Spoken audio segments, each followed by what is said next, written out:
Right, indeed it is a special day, the 29th of February 2024. This day only occurs once every 4 years. So kama birthday yako inakuanga 29th of February, pole sana. No, actually, you can enjoy this day. The next birthday you'll have will be in 4 years' time. Oh, yes. Good morning. Welcome to Morning Cafe. My name is Freddie Ndimuli. How hot is a coffee where you are?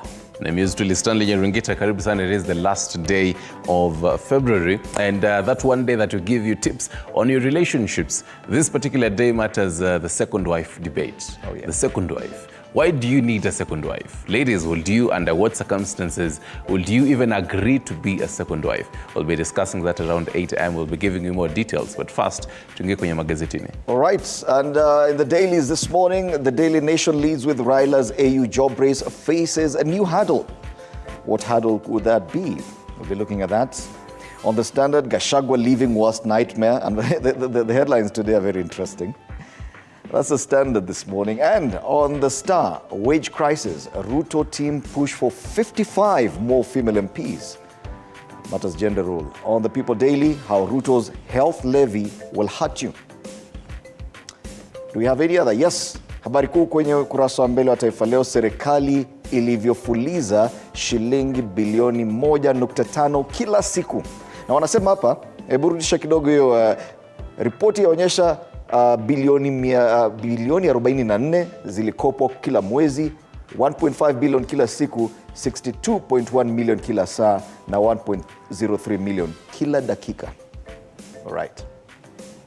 And on the Business Daily, banks alarmed as Kenyans shift to daily survival loans. How are you surviving? Those are the dailies this morning. What about the weather?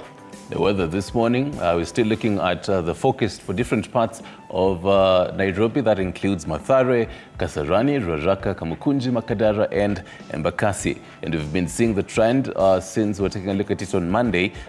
Well, most likely, this is how the weather has been looking like. So today, it is the 29th. A chance of light rains in the morning. I don't know how true that was. And it is from where you're watching us right now. They say rainfall distribution in the morning is expected getting in. So that's around from 6 a.m. all the way to 12 p.m. Around from 12 p.m. to 6 p.m. sunny intervals, and into the night a chance of some light rains. Getting also, now for today, the maximum temperatures likely to experience is 30 degrees Celsius and the minimum of 13 degrees Celsius. This is expected to increase tomorrow, about 31, and also 14 for the minimum. They also say today, no severe weather expected. That is according to the Kenya Meteorological Department. And just to also confirm in how some of this looks like for you. So this is Nairobi, 17 degrees Celsius, where they say it feels like 18 degrees Celsius right now. And getting into the weekend as well, temperatures as high as of 26, getting into the next week as well. For the roads this morning, as you can see, looking as clear as possible, heading into ABC Place, getting into CBD as well, and even into, so this is Mombasa Road as well, next to Mall. The roads are looking as clear as possible right now. This might be changing into the day. Let's get into the highlights now. And first off, lawyers countrywide go to the polls today to elect a new Law Society of Kenya president, with 3 women among 5 candidates interested in the seat.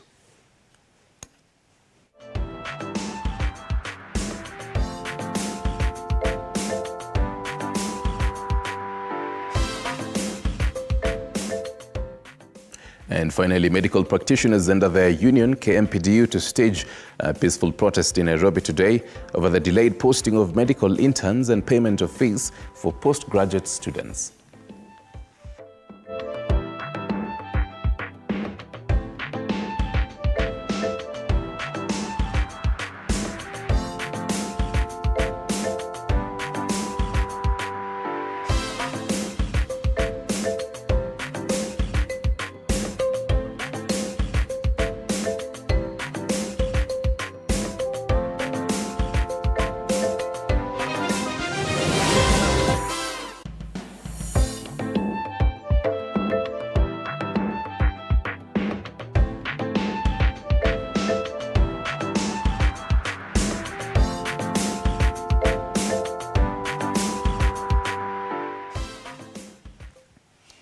right, a quick look at the dailies now.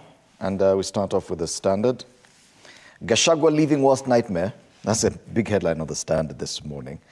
I call it Art of Politics. After President William Ruto trounced Raila in 2022, Deputy President Rigathi Gachagua expressed his fears of a possible rapprochement between the two competitors. His worst fears could come true, or rather have come true, and it seems there is very little he can do. The story is on page 6. And a quote by the Deputy President, "This man is trying to force a handshake, and I have placed traps around State House, so wherever he's seen, he's grasped, because if we allow him into our government, he will destroy it." That's what he said. And then they use a picture of the President and Raila Odinga, that famous photo when they met in Uganda at Yoweri Museveni's home earlier this week. Other news on the front page of the Standard: Azimio troops push Raila to name successor. Azimio leader Raila Odinga has downplayed mounting pressure in the coalition to have him name a successor, as his focus shifts to his bid for the AU Commission chairmanship. Elsewhere, irony of government hostile to media seeking publicity. CSs and PSs have been instructed to ensure government projects are carried in mainstream media last week, at least once a week. The same government isn't interested in using the same media to advertise. Interestingly, one PS has even instructed ministers to advertise in only one newspaper. Yes. Okay. Tuone itafika wapi. Kwingineko, folly of quitting a job for elusive greener pastures. A DHL employee and 13 others were left in tears after a court dismissed their case, where they quit employment on promise of better pay that turned out to be hot air. Interesting. That's on page 10 of the Standard. More highlights on the top strip of the front page of the Standard. Good news as insurer gives tutors more benefits. Elsewhere, sad journey of little-known marathoner. In business, experts fault Ruto plan on pending bills. And finally, in sports, may the best coach please stand up. We flip the paper to page 64. It's actually a heavy paper today. Oh, yes. 64 pages. And they say it's time to quench title thirst in Challenger Series. Matters rugby, women rugby. Kabras Sugar, Star Ambetsa among 3 debuts for Shujaa in Challenger Series. So yes, Matters rugby given prominence on the back page of the Standard today. There's an interesting story, or rather it's just a photo on page 5 of the Standard. And I know you really relate to this photo.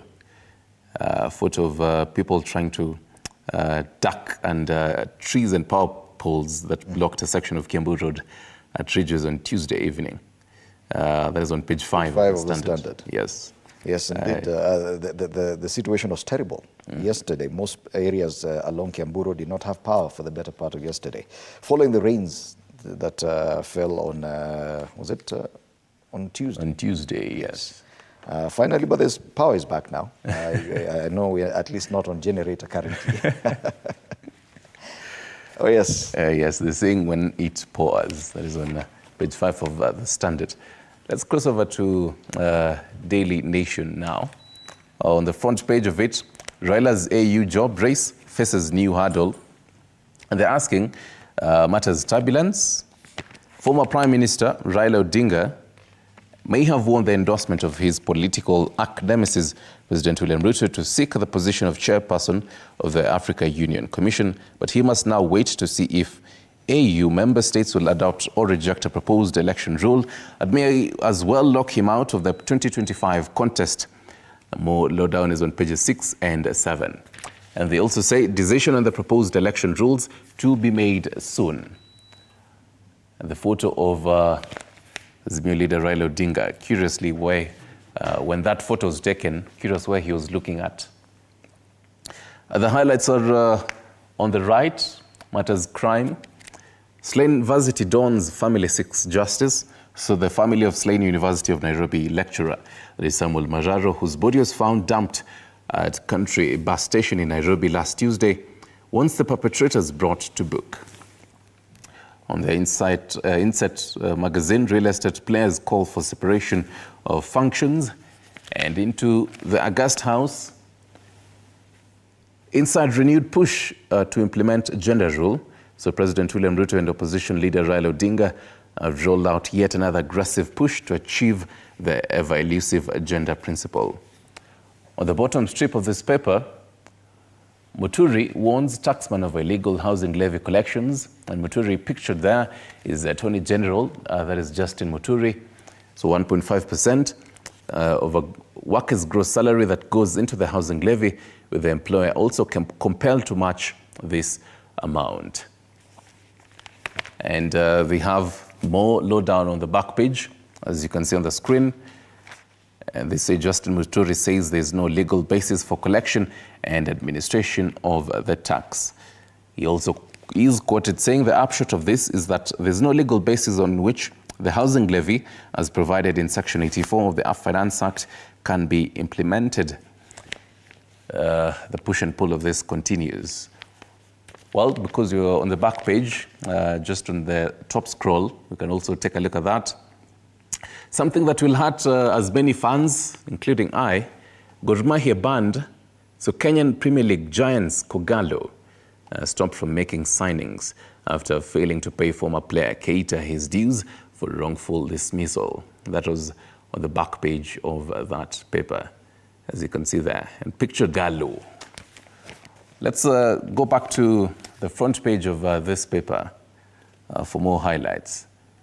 On page 3, they give you leap year babies and their rare birthday. Talking about that, by the way. How old are they really, by the way?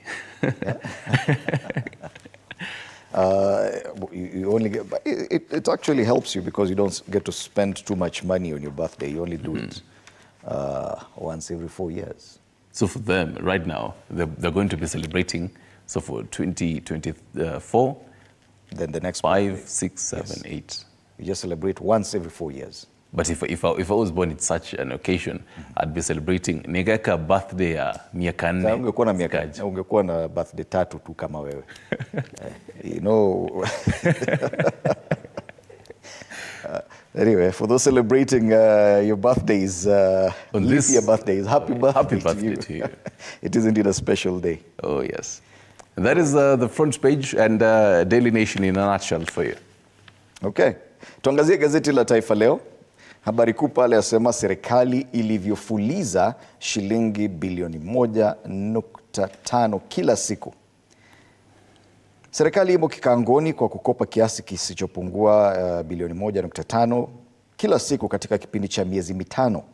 Hii ni mikopo mipya ya kufadhili miradi mbalimbali kwa mujibu wa Hazina Kuu. Habari kamili kwenye ukurasa wa pili wa gazeti hilo, na hiyo ripoti inasema inaonyesha kuwa bilioni 44.7 zilikopwa kila mwezi, bilioni 1.5 kila siku, milioni 62.1 kila saa na milioni 1.03 kila dakika. Wow. Habari zingine zaidi kwenye ukurasa wa mbele wa Taifa Leo. Mwanasheria mkuu aonya KRA kuhusu ushuru wa nyumba. Kwingineko, handisheki kamili sasa yaja duru. Maafisa wakuu serikalini wamtembelea Odinga na kutoa kumbukumbu ya handshake na Uhuru. Kwingineko, Wakenya wakopa kununua mlo. Wakenya sasa wanachukua mikopo midogo midogo kununua chakula. Pale juu kwenye ukurasa wa mbele wa Taifa Leo.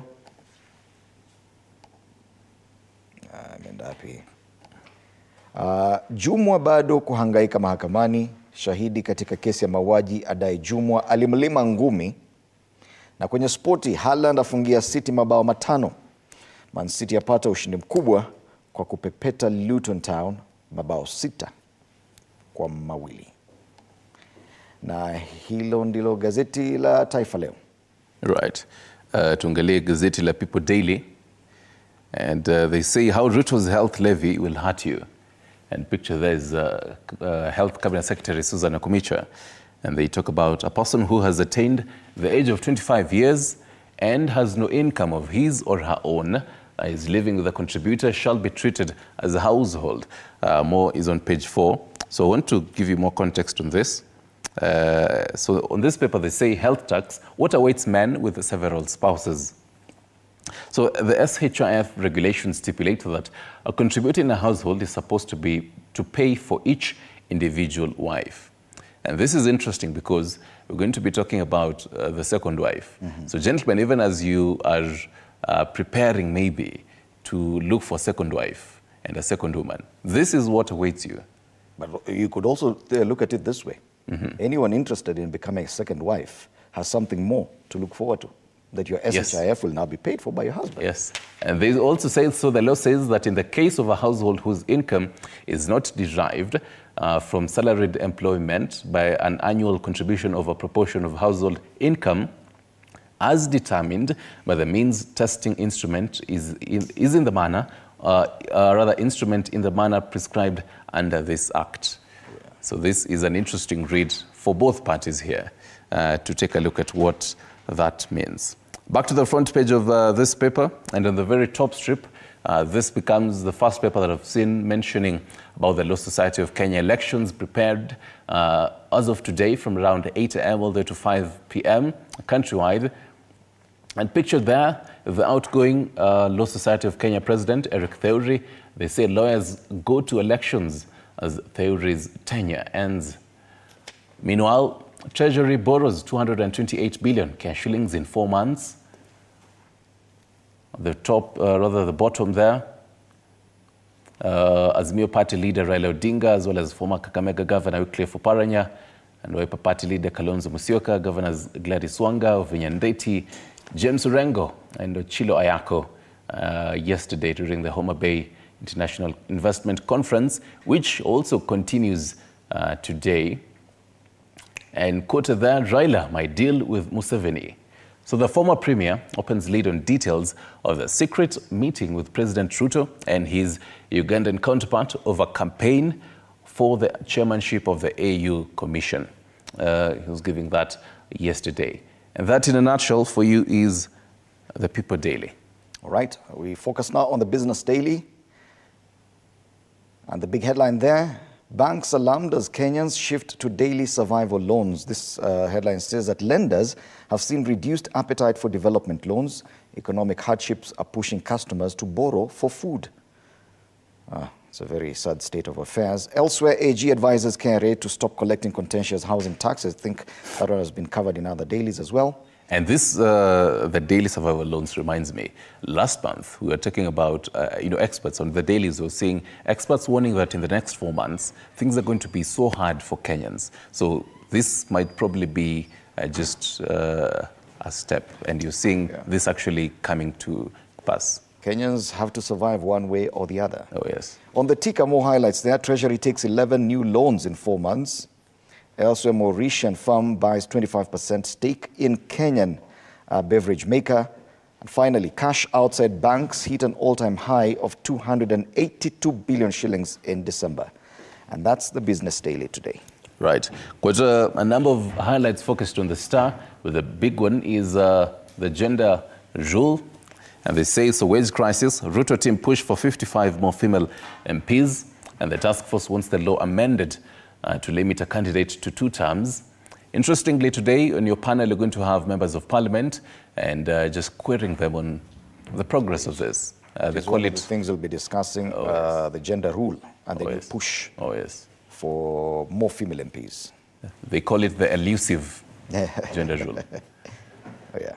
And just below it, we've also seen this on the People Daily, and they say, I'm going nowhere, says Raila, over hanging up boots in local politics. Meanwhile, on the left, learned friends, and pictures there, former Law Society of Kenya president, that is Nelson Harvey. So Harvey on LSK polls and future of the legal profession. So the Law Society of Kenya will elect a new crop of leaders. So this paper interviewed former LSK president on his perspective on the vote and the candidates. You can read that on page 9. Just below it, fresh row looms on effecting Ruto-Raila talks report. So this row is actually bringing in Parliament of the implementation of the NADCO, the National Dialogue Committee report, despite a new political truce between President Ruto and opposition chief Odinga. So this paper has established that a meeting called by the 2 speakers on Tuesday ended in a stalemate. Again, your panel will be telling us more about this. And finally, on the top strip, suspect fled. They say mother of 2 fighting for her life after beastly attack by husband. More is on page 3. That in a nutshell is the Star for you. And our cue to Vuka border. Yes, let's cross the border into Uganda. and go straight to Kampala. Take a look at the Daily Monitor. That's a big newspaper there. The big headline this morning on the Daily Monitor, 590 billion shillings down the drain in Lubowa Hospital project. This is Ugandan money. Revelations that the taxpayer so far sunk $500 billion shillings in the expected Lubowa super specialized hospital, yet nothing seems to be lifting off the ground, has triggered a series of queries about the project, while still the site remains a no-go area, even for bigwigs. And that's a big story on the front page of the Daily Monitor, and they have an image of this project. I think they've not gone beyond the foundation stage. 1.4 trillion Ugandan money. Other stories, NRM lays claim to 11 million shillings, 11 million voters rather, in its register. And elsewhere, storm fells historic tree at cradle of Uganda's education. The other daily in Uganda is a New Vision, and on the front page of the New Vision, NRM to screen new members. President Museveni launches update of party register. Elsewhere, measles, hundreds of children admitted. Professor Bukenya named presidential advisor, and Professor Sachs' strategy to spur Uganda's economy. And those are the stories given prominence on the front page of the New Vision in Uganda this morning. Right. From Kampala to Kigali, and just seeing what is happening. And they say inside Kigali is planned to reduce informal settlements to 20%. They also say the city seeks to have 90% of citizens in Kigali have access to decent housing by 2050. So matters for them, the affordable housing projects continues more on page 5. If you're interested in knowing what is happening in Kigali. Also, House OK's legal instruments on Rwanda-UK migration deal. This was something that was quite heated at the end of last year and also coming into this year. The Rwanda-UK migration deal. At the bits, over 1,000 convicts signed community service since April 2023. And that in a nutshell is Kigali, from Kigali to Dodoma and Dar es Salaam. All right. In Tanzania, let's focus on the Citizen first. SGR, both a challenge and opening for bus owners. That's the big headline on the Citizen, the big newspaper in Tanzania. The imminent commencement of commercial operations on the standard gauge railway is seen as both a challenge and an opportunity for bus operators who say the SGR should not be regarded as an existential threat to bus service. We had a similar conversation in Kenya when guys who transport truckers thought that probably their business would end, but well, did it. Still on the front page of the Citizen, why NHIF members are in limbo. Similar discussions happening in both Kenya and Tanzania. In Tanzania, they say that disagreements between private healthcare providers and the National Health Insurance Fund may prevent NHIF members from receiving treatment at private health facilities. And you know, it's the same problem that we face in Kenya today. And that's the front page of the Citizen in Tanzania this morning. Matters public transport seem to be what is happening in Tanzania really, because kwenye gazeti la Mwananchi masuala ya ndege na masuala ya angani pamoja na masuala ya reli yazua gumzo kwenye gazeti hili. Kwanza kabisa heka injini ya Airbus ya ATCL ikipata hitilafu angani. Taarifa lile la reli wasema Tabua kula sahani moja na SGR yajiweka tayari. Wasema chama cha wamiliki wa mabasi Tanzania, hiyo ni Tabua, kimeanza mazungumzo na serikali kuona uwezekano wa kununua mabehewa ya alama ya dukuduku. Mengi ni kwenye ukurasa wa pili. Masuala ya afya pia, mgogoro mpya waibuka kiini vita NHIF watoa huduma. Wasema mfuko wa taifa wa bima afya umetangaza vitita vipya kuanzia kesho kwa wanachama, lakini wamiliki wa hospitali binafsi wamesema watasitisha huduma kwa wanachama wa mfuko huo. Na hivyo ndivyo vidokezo kwenye gazeti hili. Na sasa inaturuhusu tuingie mahali tunaita caricature. Tukiangalia cartoons za magazeti tofauti. Page 15 of the Daily Nation, the cartoon there talks about regional politics and Kenya's involvement in the same. We have President William Ruto and the Somali president on one hand addressing the media. But behind the scenes, we also have the president welcoming the Ethiopian prime minister through the back door. And I think the cartoon we have here is not complete. Yeah. It's showing just part of the cartoon. That's a cartoon on page 15 of the Daily Nation. Let's take a look at the Standard. Now on Standard, it's on page 14. The biggest discussion point, what they are now referring to as a handshake between the president and the Azimio leader Raila Odinga, and people celebrating down there. They're both saying Baba AU, Rao for AU, but on one side it's good rebounds, on the other side it's good riddance. So the different perspectives to the possibility that Raila Odinga could go and seek this job with the AU Commission.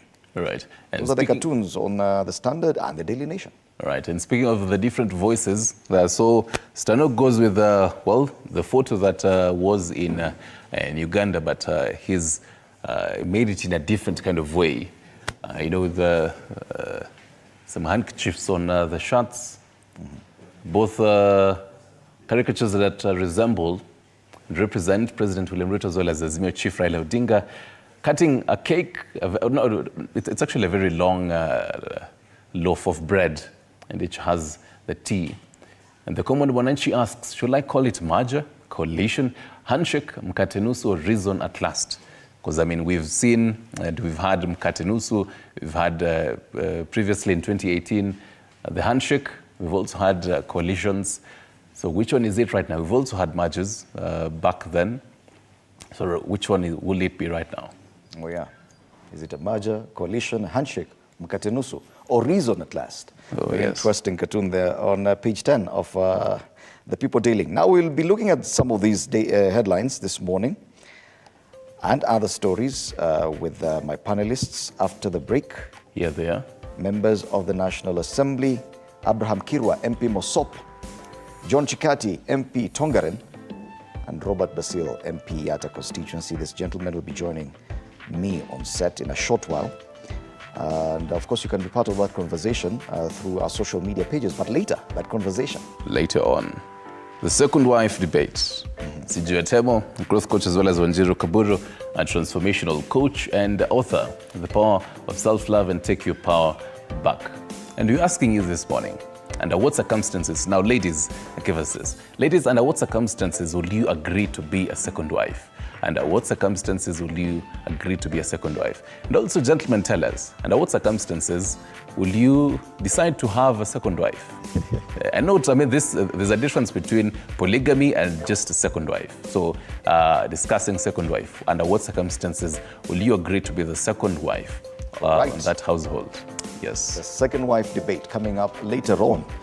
The social media handles on X at TV47 News and on Facebook, TV47 Kenya. You're watching Morning Cafe. Let's take a break now.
Welcome back. This is Morning Cafe, State of the Nation on TV47 with me, Fred Indemuli.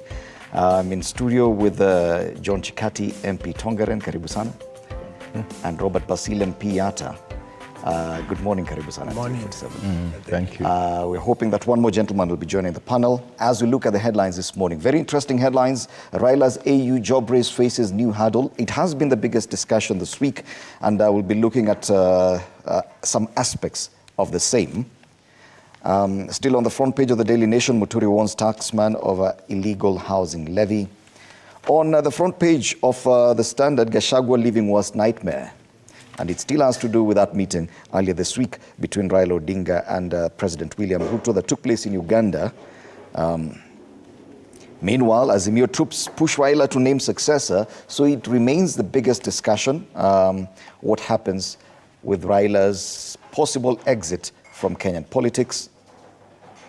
But before we get to that, I want us to focus on the headline on the front page of Taifa Leo, if my director can assist me with that. Serikali ilivyofuliza shilingi bilioni 1.5 kila siku. Serikali imo kikaangoni kwa kukopa kiasi kisichopungua bilioni 1.5 kila siku katika kipindi cha miezi mitano.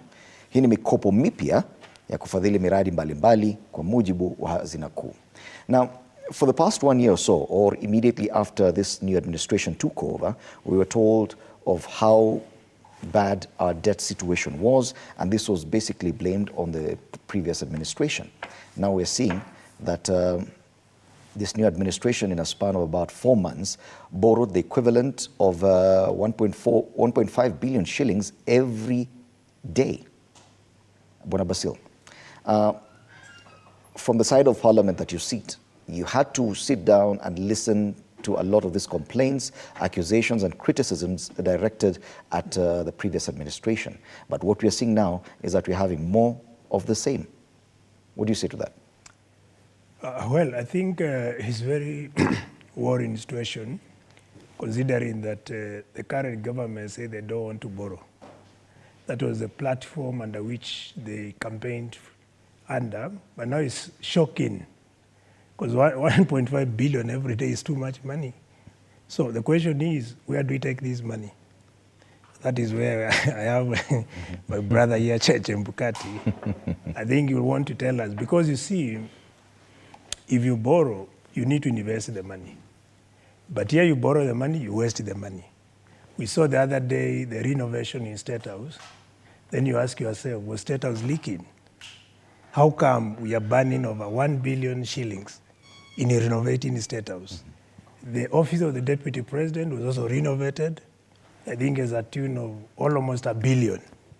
So if we borrow the money, we need to use the money wisely. But here we borrow the money, we waste the money. And you can imagine over the period of 10 years of Kibaki being the president, he borrowed less than a trillion Kenya shillings for 10 years. Uhuru borrowed about 6.7 trillion in 10 years. Currently, Ruto, I think he has borrowed more than over a trillion in a period of 1 year and 5 months. So if we proceed with the same trend, it means within a period of 10 years, we'll be talking of close to 20 trillion borrowed. And this is extremely worrying, because you can imagine if you burden your people with the debts, then you subject your country to colonialism, modern slavery. And it's very unfortunate, because with so much borrowing, and we're talking of not even domestic borrowing, these are foreign borrowing, and this money is paid in foreign currencies. And this is why you find our debt ratio to the GDP, now it is at 68%. And that tells you that the ability of government to invest in development is compromised. Okay. So there's so much as Kenyans we need to think. And it's not about Azimio or Kenya Kwanza. It's about our country. Because if we put ourselves into debt trap, then we might be in a position where instead of progressing, we may experience retrogressive economic development. Okay. And that is not what we want to see as a country, because generations to come, they want to see a better Kenya, but not a Kenya where we are burdened with the debts, and then on the other side, to repay these debts, the government is adopting multiple taxation. The other day you saw the affordable housing bill being hurried in Parliament. As Azimio side, we tried to walk out. We raised our voice. No one listened to us. And then it was passed, basically by the Kenya Kwanza members of Parliament. And you can imagine now with the extreme debt imposed to Kenyans and more so high taxes being brought to Kenyans, many Kenyans are really finding it very hard to survive. Okay. And the coping mechanism which have been adopted, some of them are very negative. But Bwana Chikati, the main question here is the necessity of these debts, because of course there may be justification of why we may need to borrow, but with the kind of expenditure that we see the government engaging in, renovation of buildings that have existed for a while, that have been in use, and one may wonder, is that the kind of need we have right now? Is it really necessary to borrow this money right now for such things? Thank you very much. This is an issue that was brought recently to the attention of the Budget Committee by the Auditor General. And members of Parliament, we need to look at the justification. There is no borrowing which can be done out of nothing. There must be justification by the executive on why the money was borrowed. And two, that borrowing is not just done for bad reasons. It is done for the good of the country. One, that the country assumed, the current leadership the current president assumed leadership at a time that the treasury didn't have any money at all. The exchequer was depleted. And so to me, borrowing is first of all to help stabilize the country. And then once the country is on the road to stability, and then we try to match that and complement it with internal resources. So it is for the good of the country. The State House, as far as I'm concerned, some people think it is the house of the current president. It is not. It is a national relic. It is a national monument constructed in the 19th century. The State House was not constructed yesterday. And since the in the 20th century, and since then it has never been renovated. Constructed around 1902. And since then it has not been renovated. Presidents have been going in and out of a house that looks like a monument. And therefore it is quite necessary that it is renovated because it has to be maintained. But there's something that Bwana Basil raised, an issue about yes, the kind of expenditure that we're seeing. Because the Kenya Kwanza administration blamed the predecessors and accused them of borrowing. Yes. And as you said, there's always justification in borrowing. Yes. So even the last administration must have seen it justified for them to borrow. So if at all Kenya Kwanza raised questions about the Jubilee administration's borrowing, shouldn't we raise the same questions about the current status? Exactly, and it is important that questions are raised on this issue of borrowing. What we need to do is to find out why was funds borrowed and where was it going to fill, to fill the gap. And that is the necessary point that we must be able to look at. But here I am talking about areas that this funding, most of this funding is going into. You cannot say that we are not going to renovate a State House. That is a symbol of this country, that it hosts visitors, visitors from all over the country. It is the face of Kenya. It must be renovated. And the renovation of State House is not done by the president. Bills of quantities are arrived at. Qualified engineers have to make assessments that inform us the amount of money that will be incurred in the renovations. So you can't say that because it's 1 billion, then it's a lot of money. And it will be renovated again maybe in the next 20 years. So you can see how it is important that we renovate it. But because many Kenyans are just reading these headlines and feeling probably helpless and hopeless. But the question is there opportunity for scrutiny of this borrowing by Parliament? Because yes, the Budget Committee probably is well versed with this matter, but with the conduct that we've seen of this Parliament, the one you sit in, where bills or proposals or policies from government are actually passed without checking anything. No, we are not going to remove a comma or a full stop. Is that the kind of scrutiny we expect when it comes to this kind of debt issues by Parliament? That's just an attitude that some people have, not all of them, about Parliament. We scrutinize a lot of things in that house. Is that Basil included, yes. I think we have to be honest. The independence of Parliament is supposed to be there, but currently, I think that independence is being challenged because we have seen a situation whereby party politics tends to supersede and to interfere with the independence of Parliament. The Constitution is very clear, even the role of Parliament and Article 95 and Article 94 of the Constitution. Parliament has specific roles, but when now the parties tend to meddle with the Parliament, and more so the issue of whipping, where members cannot independently scrutinize or even challenge some of the decisions or some of the bills or whatever is being brought to Parliament, then that tends to interfere with that independence. And that is something which is really giving a very bad trend in Parliament. So I have to be honest to say that's a challenge. Even on this issue of debts, probably of course, yeah, because you may not be properly scrutinized by Parliament. The center of authority tends to take a central role when it comes to the decisions be taken in Parliament.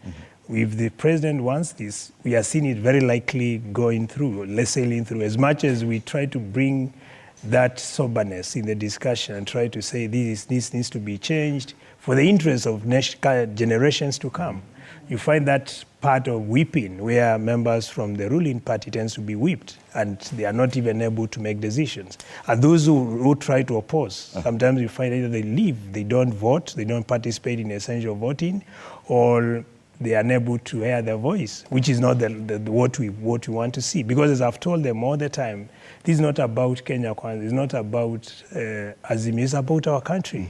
Because remember, there are people, generations who are going to come after us, and they want to see a better country. So if we don't do things for the interest of the country, then we are not doing the right thing and we are not doing justice to this country. Yes, Parliament has the opposition on the other side and has government MPs on the other side. You do not expect us to do your work as opposition. You don't. If you expect that the Parliament will come to do us who are in government, in Parliament, will come and do your work as opposition, then you have failed. For example, when there is... My understanding is that for all members, your role is the same, that you have to oversight the government. We have to oversight, but there are bills which come in which we have to make sure that they pass and as agreed. And we just bring them. We don't bring them out of nothing. They come out of scrutiny. They are for the betterment of this country. And if there is any opposition to those bills, then my brothers like Basil here should not walk out of Parliament like they did during the housing bill. They should be there and they should debate on the floor of the House. Okay. By walking out and you are going to issue a press statement outside the chambers, it means you are creating your own floor chamber outside Parliament. And I can see Bwana Abraham Kirwa has walked into studio, and I'd like to welcome him on set. Karibu sana Bwana Kirwa. Bwana Kirwa is an MP Mosop constituency, and karibu sana and join your colleagues here because Parliament is on the spot this morning. Good morning to you. And Bwana Chikati is trying to defend the role that Parliament plays. This is in relation to the debt issue.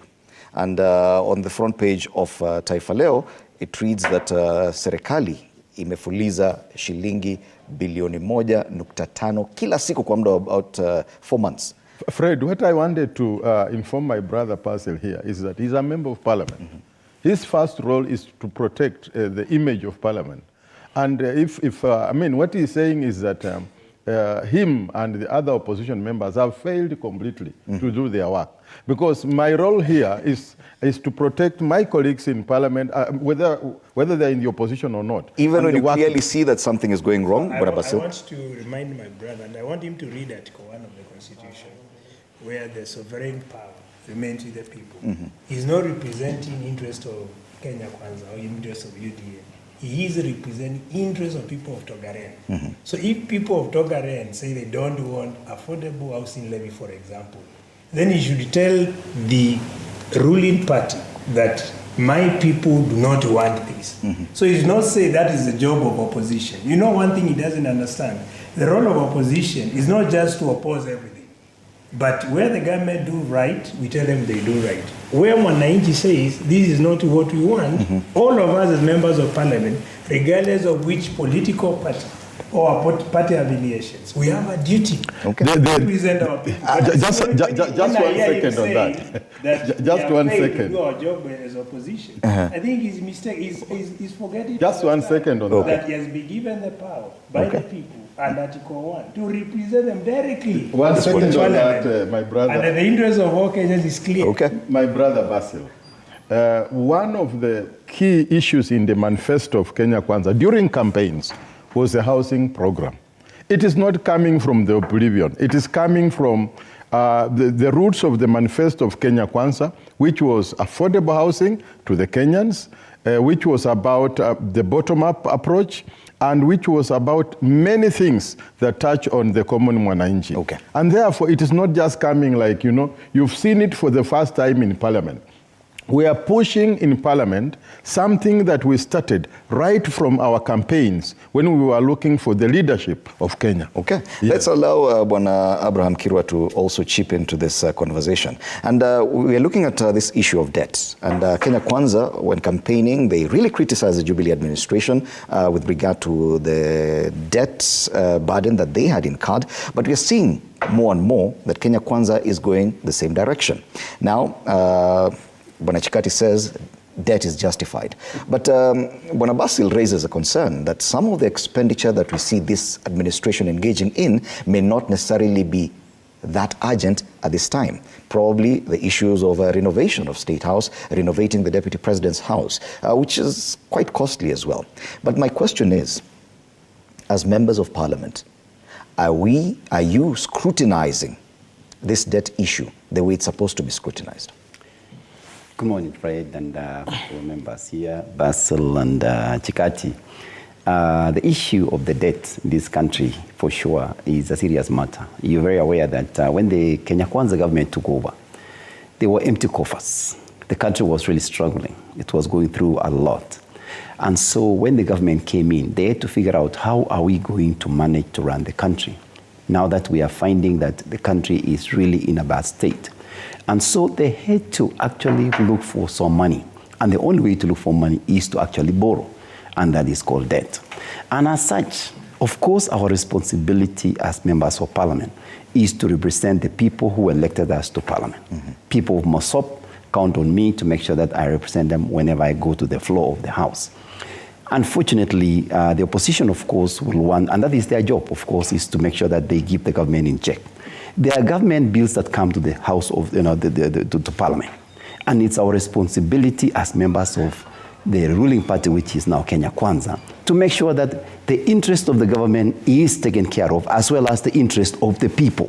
Then where do you add the quality as a member of Parliament? Where do you add any quality if at all you simply pass these motions or bills or policies without scrutiny? We do scrutinize. We do, even before the bill comes into the floor of the House. We have read, we have gone through it, especially the issue of the housing bill that we just passed a few weeks ago. As a member of, I'm in a committee of housing. I sit in those, we went through, even before we brought this bill into the House, we had gone through it, we had discussed it, and so we represent the people, we look for the interest of the people, we look for the interest. I have a question, Bwana Kirwa, because some of these things, or some of these matters that have passed through Parliament without proper scrutiny have ended up being challenged in court. Case in point, the Finance Act that you passed last year. And Kenya Kwanza was very enthusiastic about passing it without, and if I may quote one of your colleagues saying, without changing any full stop or comma. Yet that still had to be challenged in court. It is that kind of scrutiny that I'm asking. Would you say that is a quality work by Parliament if at all you pass a bill that then gets to meet legal hurdles in court? The basic scrutiny of documents before they come to the floor of the House are done at the House committee level. And when it comes to the, House committee level. And so when it comes to the housing bill, already the committee, where he sits, had gone through it, comma by comma, trying to make sure that an analysis is done on it, an assessment is done, an evaluation is done before bringing it to the floor of the House. Okay? So it does not just come to the House when it is not prepared. Yes. You see, and I want to make reference to what he said, that the affordable housing was one of the manifesto of Kenya Kwanza. I've told him I'm not opposing the affordable housing, but the model being used to fund that affordable housing is what every Kenyan is not happy with. I'll give him an example. If they are talking of levy, and if you are levying anything from my money, that should be like, from my salary, that should be like a mortgage system, where I know I'm being deducted this amount of money for a house where I know this is the house I'm going to occupy, I'm going to pay for a period of time, and then later on, the ownership will be moved to me. They are using that levy without showing us where the house is. Number two, they are also funding the same housing using national budget. A national budget comes from taxes money, taxpayers' money. So that is multiple taxation. Okay. Here there is a levy from my payslip directly, and I'm also contributing to the national budget through taxes that I pay either directly or indirectly. Okay. Number three, they also want the same person who owns a house to make a deposit later on. And number four, they're also penalizing employers who don't remit anything. We try to make changes to this. No one listened to us. Yes. And these are the kind of dictatorial guidelines which are coming from somewhere. And those are the issues that is that I'm what saying. I want them to tell us. Yes. He has said it goes through the housing committee. So the housing committee, honestly, and he has to be honest to us and to the people of Misop, ideally, no Kenyan who is against affordable housing. But the model being used is what Kenyans are not It is happy a with. conduct of and parliament. these are the kind of amendment we Yes. try to move on Because the floor. issues are raised, Yes. there's You know? public participation, because we're just drawing parallels with the conduct of parliament on other things like the affordable housing bill, but in relation to the kind of scrutiny that should meet this kind of debt issue that has been raised before And parliament. can I, before you finish, as I allow him to say, do you know that Chinese are building the same model of housing and they are selling at 3 million, 2 million without you paying anything? Okay. Like they fund it completely, Okay. and later on they sell to you at 3 million. Then here you are funding through the government, through your levy, through taxation, and later on you are supposed Get to buy the same. buy at the same amount the Chinese are Bwana Kiro. selling. Fred, I think what Basil is trying to discredit the issue of low-income housing. What government is trying to do, and we've sat down for many hours as a committee of housing. We've gotten a chance to actually go around the whole country to listen to the issues, and if everybody is really interested, and most of the people are really interested in what he said. The problem that he's trying to say is that why should we pay the levy? Why should we contribute towards this? Most of these houses is starting from 800,000 to 1 million. 1 million, 1.5, which on the market, you will not be able to get a house for 1 million, 1.2, 1.3. So what this levy does is that to reduce the cost of the housing, to allow boda, mama mboga, and the rest of the people who may not have the same amount of money that he has. Because for you to go buy 3, 4, 5 million house, you have to have a huge deposit. But what this low income housing does is it allows me and you, who may not have that much money saved, to put down a certain small amount. And every month you pay 4,000, 5,000, 6,000 shillings every month until you own the house. If you buy the Chinese house, there is no way you're going to pay anything less than 20,000. And so the amount of money we are contributing through the levy is now going to help the government to subsidize, to make sure this house is affordable. That's why we call it affordable housing. My concern at this point is because now you have the affordable housing bill that you passed. Correct, it's already passed, yes. Are we certain that it has been properly scrutinized, that it will not meet any other legal hurdle once it's enacted? And that is the reason why we have the Committee of Housing, and also in that committee we have lawyers who get the chance to go through this bill and just scrutinize to make sure that all is well. And then we'll bring it to the House to discuss. And in that process, all members, both opposition and also from Kenya Kwanza will get a chance now to discuss and say, okay, we don't agree on this, we don't agree on this should be changed like this, bring their proposals. And those proposals now is through the scrutiny. They scrutinize, we look into it, we scrutinize, we look into it, and then finally we say, let's pass it. Fair enough. You're watching Morning Cafe on TV 47. Time for us to take a break. We'll come back to discuss a lot more, including the newest push for gender rule, especially in the Houses of Parliament. That after the break.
Welcome back. You're watching Morning Cafe on TV 47. I'm still in studio with MPs Abraham Kirwa of Mosop, John Chikati of Tongaren, and Robert Basil of Yatta.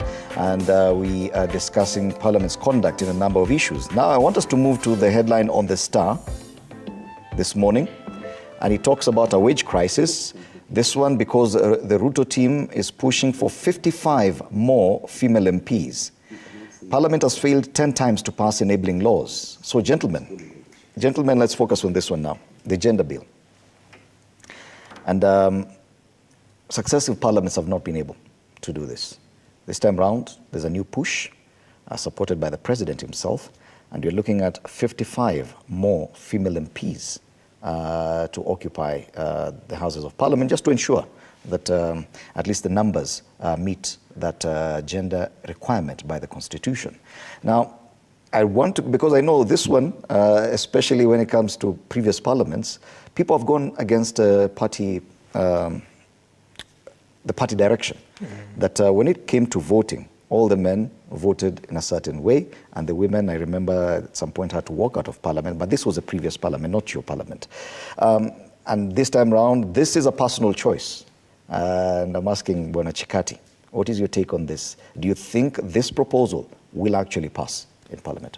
First of all, the overall goal of the two-thirds gender rule is to ensure that both gender is well represented in sectors of government and in all levels of government.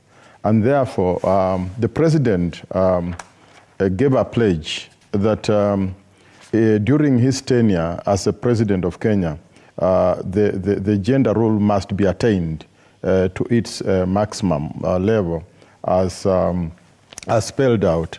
And therefore, we who are in government want to make sure that we push this to ensure that the gender rule is attained. And therefore, we will support this issue of pushing to attain the remaining positions for the women in Parliament, and not just that, even in any other sectors of government. We are now not in an archaic society where we support male dominance. For example, in different sectors of society, we have to ensure that both gender we attain that goal, so that we participate in the management of affairs of our nation mean collaboratively both gender. I think the question this time around is this formula. Is it the best formula, simply adding the numbers of women? We've tried that before with affirmative seats, and should we still go that way, Bwana Basil?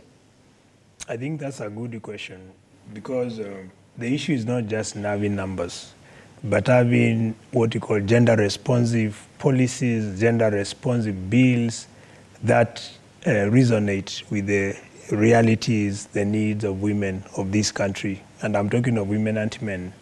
But when you look at numbers, like now, if you look at the current women reps, that was an affirmative action approach.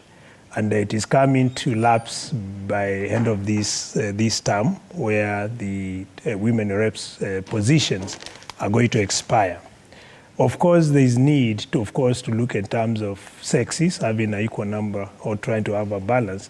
But also, as you have said it very clearly, we need to understand why are we trying to have to that gender rule. The idea is to ensure that issues that are pertinent to women basically are brought on the floor, and we have gender-sensitive policies, gender-sensitive bills, and the like. But we need to do re-evaluation to look at the affirmative action of the 47 counties having women reps, whether we have been able to realize any meaningful impact in terms of bringing issues that are pertinent to, particularly to women. Because the reason why we talk of gender and more so focusing on women is because women have been marginalized in so many spheres and in so many fronts. That is why that call to have gender balance has always been there.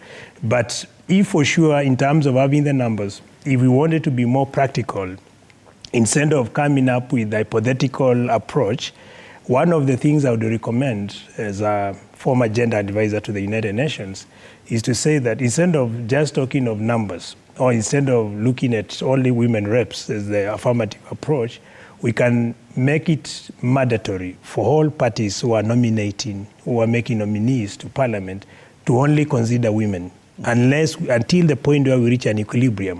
When you reach an equilibrium, then you employ what you call gender, what you call GAD, that is gender and the development plan.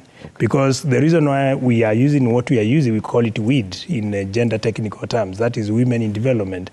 That's why now we are doing the women affirmative action, women reps, etc. But now for us to achieve that goal, parties should be made it or should be compelled. When they are doing nominations, only women nominees. Okay. Otherwise, if we keep on talking on theories, we may never achieve this. And you have seen it for the last more than how many years? More than two parliaments. We had the 12th parliament, the 11th parliament. They were not able to attain this. And now we are in the 13th parliament. So unless we look and understand where we have got it wrong, then we may keep on singing the same song. Okay. But Bwana Kiro, are we choosing the shortest or easiest route out by simply adding the numbers? The proposal by Bwana Basil that probably it should be coming from the political parties level. Simply adding the numbers in the House of Parliament, is that the way out? Yeah, Fred, this issue of 2/3 gender rule has become very elusive. It's failed 10 times. We've tried. 10 times is a lot. And so we need to go back and look into to amend the 2011 Election Act. And by amending now the 2011 Election Act, it will now allow us to actually figure a way to bring in more women. Because you see, when you go to election, it is just a democracy. And the people will decide whether they want to just elect a woman as a member of parliament or they want to elect a woman as a senator. You can't control it. It is the people's choice. And so it goes back to the culture first. You have to continue to empower women. You have to continue to teach the people so that they can now see the women and men can actually represent, the same way. Currently, in Parliament, we have 80 women out of 349 members who are just present. If you go to Senate, we have 21 out of 67 who are present. So, and so as such, as my brother here, Basil, suggested that maybe by enacting now the 2011 Election Act, it will allow us now to say, okay, let's nominate all women. You know, when it just every party is given to nominate, then we just say those will be, you know, this will be when will be nominated, so that now we can balance the two-third gender rule. But it will continue to be very elusive because our culture looks at election differently. And then two, our election is not necessarily a democratic way of doing things.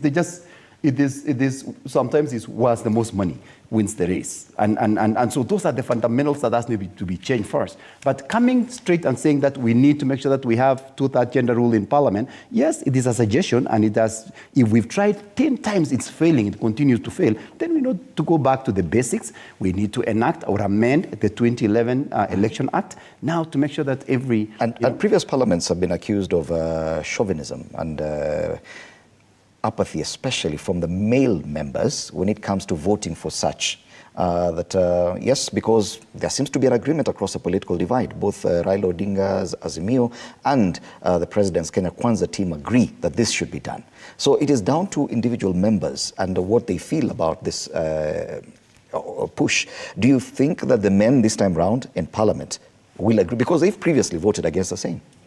First of all, historically, Kenya is a patriarchal society, 90% of it, where in terms of attitude, culture, upbringing, and traditions, most of our societies in Kenya really is dominated by men in terms of decision making, in terms of participating. There are societies in Kenya where even a woman cannot speak before men. And therefore, this informs you about this gender role that is being pushed. I want to agree with Mheshimiwa Basil that probably the methodology may not be good, but then we all agree that it is important that for advancement of our country, we deal with this issue so that women can participate equally in all sectors of society, the way men are participating. But then the whole background is because, the whole origin is because of the patriarchal system, the nature of society, the background in which we are coming from, favors men more than women. Yes. So what is different this time round? Because it's the same kind of setup in Parliament. The men said, okay, we can't just come here to vote for free seats for women. It doesn't make sense. What has changed this time round? That's what I'm talking about. You can see now the reasoning of some of members of Parliament. It is still, patriarchalism is still in them. You see, because they see the participation of women, you know, that it should be very minimal, okay? So we need to change the way we are doing. We need to look at what other countries are doing. We need to compare ourselves with other countries that are doing very well. Other countries have managed to vote directly women into Parliament. Exactly. But it is, as it is right now in Kenya, men still remain the majority in the Houses of Parliament. It is the same men when it comes to voting for such. They vote in a different way, despite being lobbied by the political parties. When it comes to voting, they go a different route. That is a question I'm asking. Is it going to be any different this time? I think this time is a little bit different because I think the people who have now initiated these changes is the leader of the Kenya Kwanza and the leader of the opposition. In fact, it started from them. They have sat down and they've said, now, what can we do? So what they're going to do is they're going to whip their voting base, which now Kenya Kwanza will, you know, the president will call us for a BG and he'll say, now this thing has to go through. What do you think? And he will try to convince us. And I think they will come out of that meeting, they convince. Raila Amolo Odinga is going to call his team also and tell them on this issue of two-third gender rule, it has to pass. We need to figure out something. And in the process, when two minds now have agreed and come together, when we come to vote, it will be a lot easier. But when one party is pulling to the other side, another is, it will fail. But if we have a meeting of minds from the leadership, because they say it always starts from the top. So if both parties actually agree, and then the leadership now, my brother Chikati, myself, and my brother here comes in, and when we come here, we know. But wasn't that the case? Even last time when a vote was called, wasn't that the case that even Raila Odinga, who was still in the opposition, supported the same, and even President Uhuru Kenyatta supported the same, but when it came to voting, men did not vote for it? What is different this time round? Political alignment has always been there on this particular issue. Across board, they've always agreed. I don't recall any time when Raila Odinga or any president failed to support this matter? What I know, I think many members of parliament, they are now converted. I don't think there is anyone who is opposing to this, to the agenda rule. Even you saw the National Dialogue report, one of the proposals that were contained in the report was to have to the agenda rule, and everyone is okay with it. What we need to ask ourselves is also the approach that is going to be used to be able to ensure that the to the agenda rule is attained. And as you said, we should not only focus on numbers, but also focus on changing the mindset. Remember, any culture is not static. It is changing, it's evolving every time and then. So if we could arrange for capacity building programs where members of parliament across board are sensitized on the importance of gender, to that gender rule, and also importance of coming up with bills that resonate with the needs and realities of women and men, then that will make more sense as opposed to just having numbers, filling spaces, but the outcome is the same.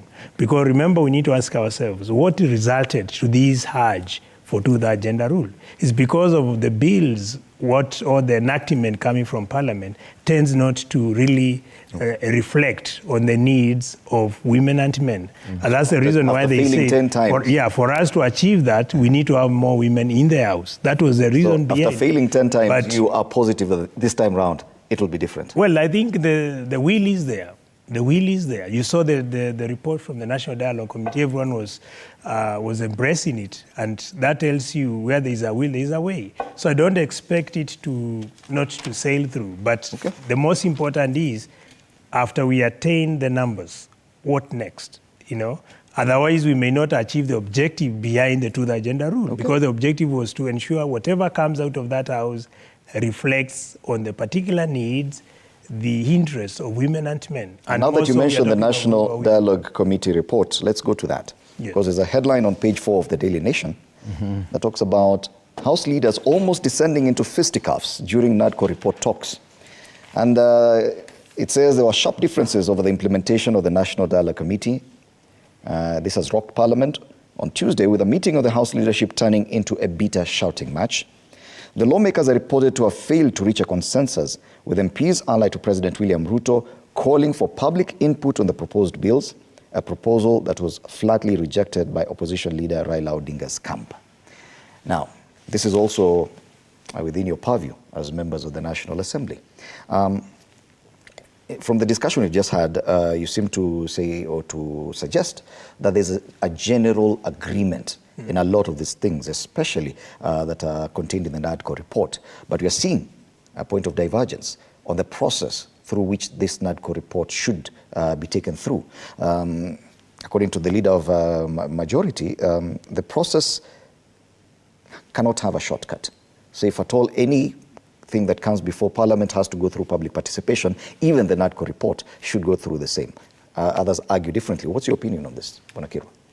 I think the NADCO report is a really good report. I've gotten a chance to look through it. Of course, the disagreement that we did have in the House, and I think it will continue to come up, is there are one or two things that we never agreed. The one of the issues is the audit of the general election, that just, 2022 general election, the issues of the cost of living, which I think that's already been addressed. If you look at most of the issues, most of the things, the cost of unga is already gone down, the cost of fuel is already gone down, a lot of things have already gone down. So the cost of living has already been addressed by what the president has done and his government.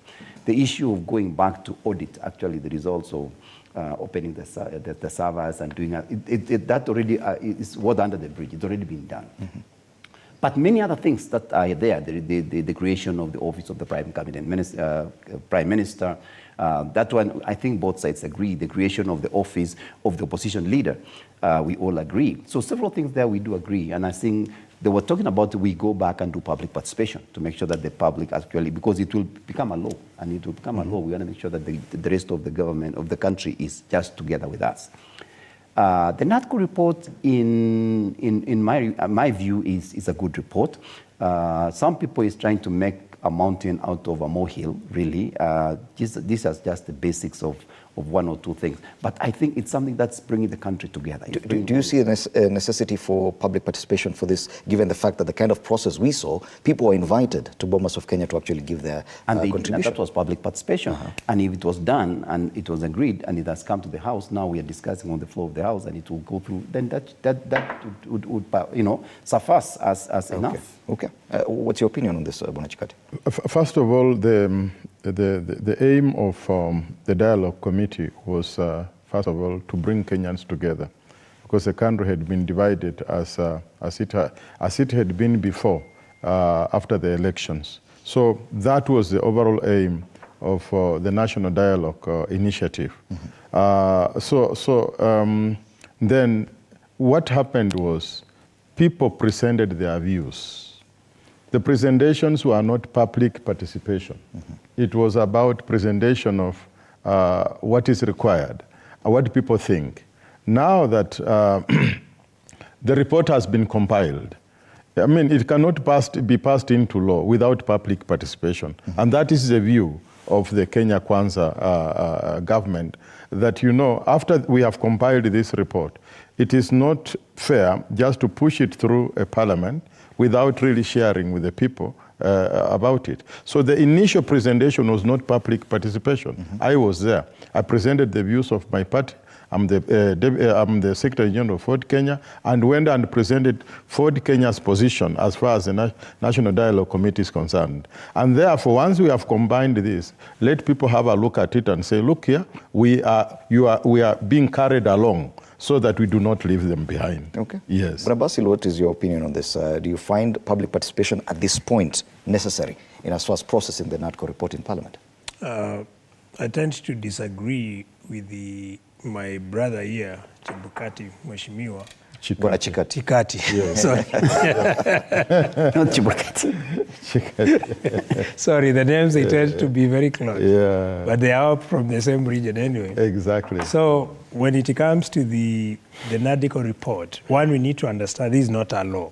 This is just a report. So for us to come up with the laws, there are processes of coming up with the laws, because we need to unpack the content of the report. First, it recommended we need to have 9 IBC commissioners. You know, that enactment of the IBC Act that amendment needs to be there. So when we are doing the amendment, then the whole processes of the lawmaking has to be followed. Including because because you see, these are reports. Okay. So we cannot subject people to discuss on the report. What we can do is to unpack the contents of the NADCO report and start the law-making processes.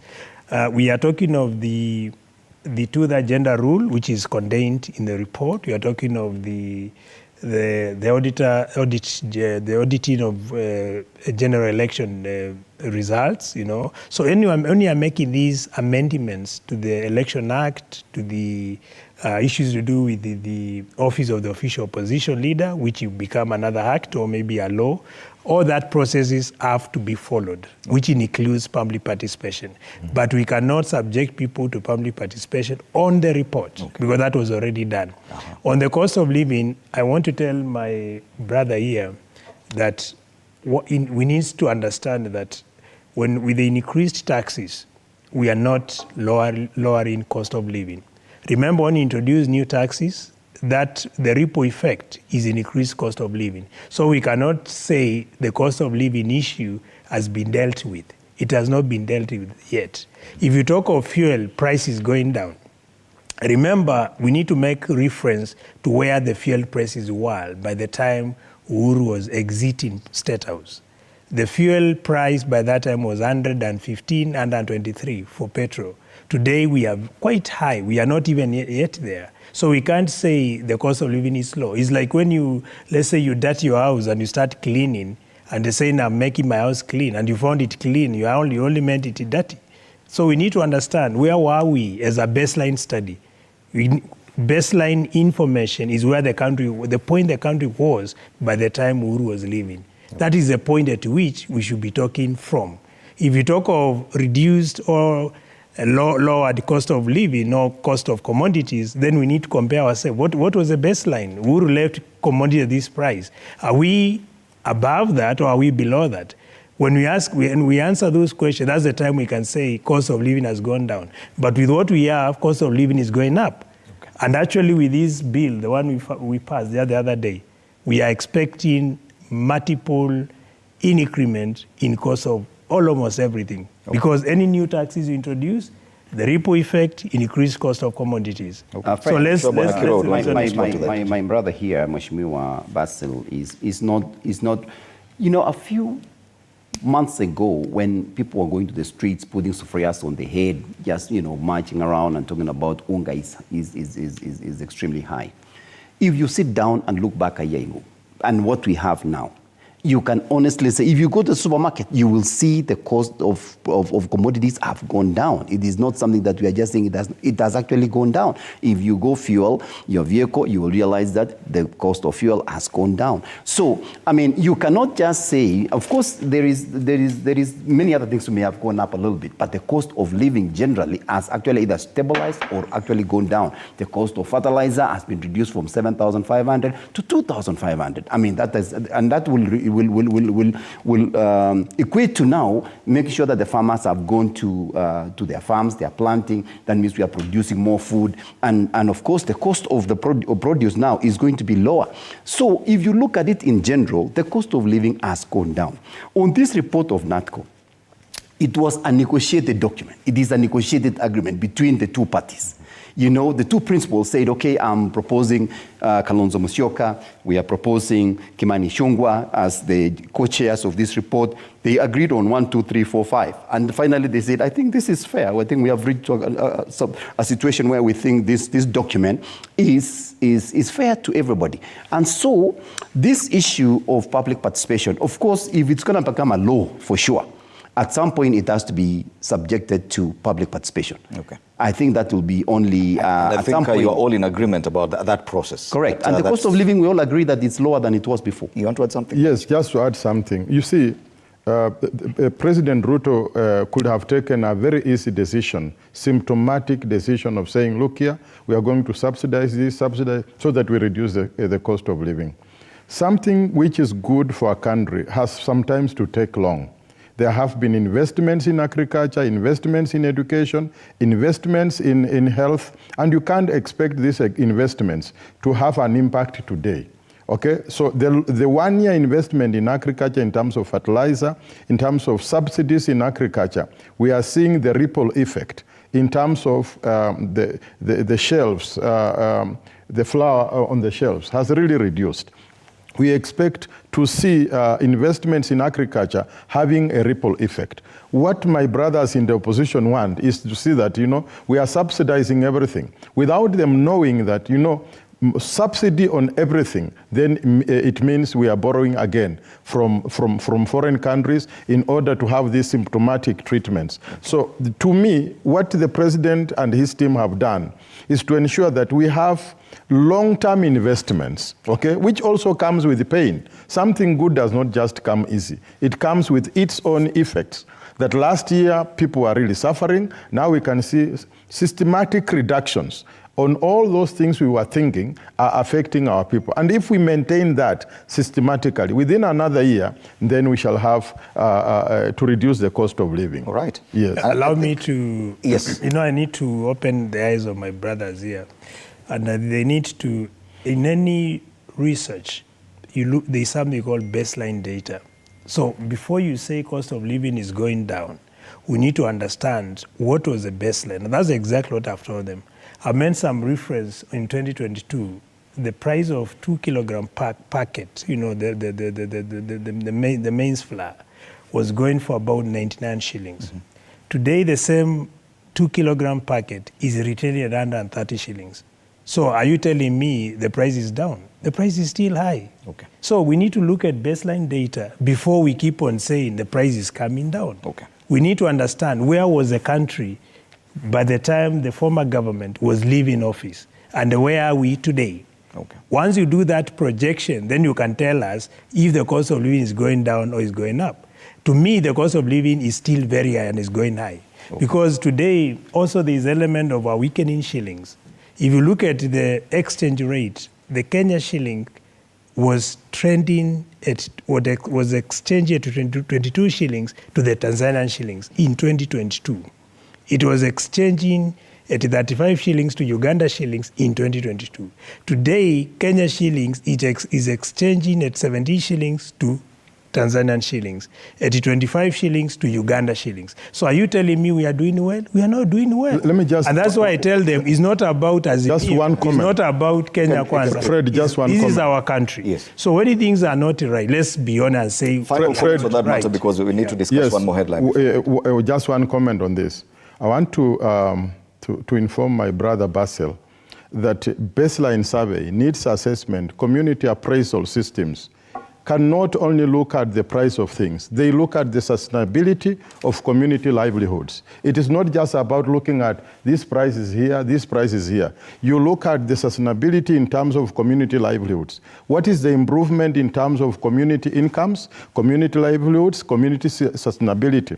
These are some of the things that really require comprehensive analysis in order to arrive on this. But you can't just go and say, because fuel was here and it should be here by this time. No, because there are also international agencies that we are dealing with. And therefore, the fuel may have been, in 2020, the fuel may have been in, 100 shillings, now it is 200. But the livelihood of the community is stable. So it is a very... It's a very interesting thing to look at. Okay, and I think we can agree to disagree. Can I make a point on that? I'm not seeing the end. If you look at many companies today, they're actually laying off people. So if you talk of the living standards of our people, it's actually getting worse. Okay. If you go to our hospitals, there's a sector. From the dispensary level, you find many of our hospitals, the services have collapsed. There are no drugs, the situation is deplorable. Many Kenyans cannot even afford the services. So we cannot hide and say we are doing well. Okay. So if you talk of the holistic approach in terms of reviewing all facets of the economy, then I should tell my brother. And on this issue, I think we just keep on disagreeing. I don't think we'll get to that. In general, I think my brother Basil is trying to sell us this narrative to say that the Kenya Kwanza government has failed. No, I'm not And I saying... want to tell you, the Kenya Kwanza government have done so much, and it has actually made a lot of difference. Correct. In 1 year. The government has done a lot. Yes. And the Kenyans are truly appreciative of what the government has actually done in the last 1 year. And so part of it is the cost of living, and people truly appreciate what the president and his government is doing. So I am not, we won't buy into this narrative or want to tell us that things are worse than before. You are going into, no, things are better and brighter, and we are going to a better place. I want us now to focus on the headline on the front page of the Standard. Yes.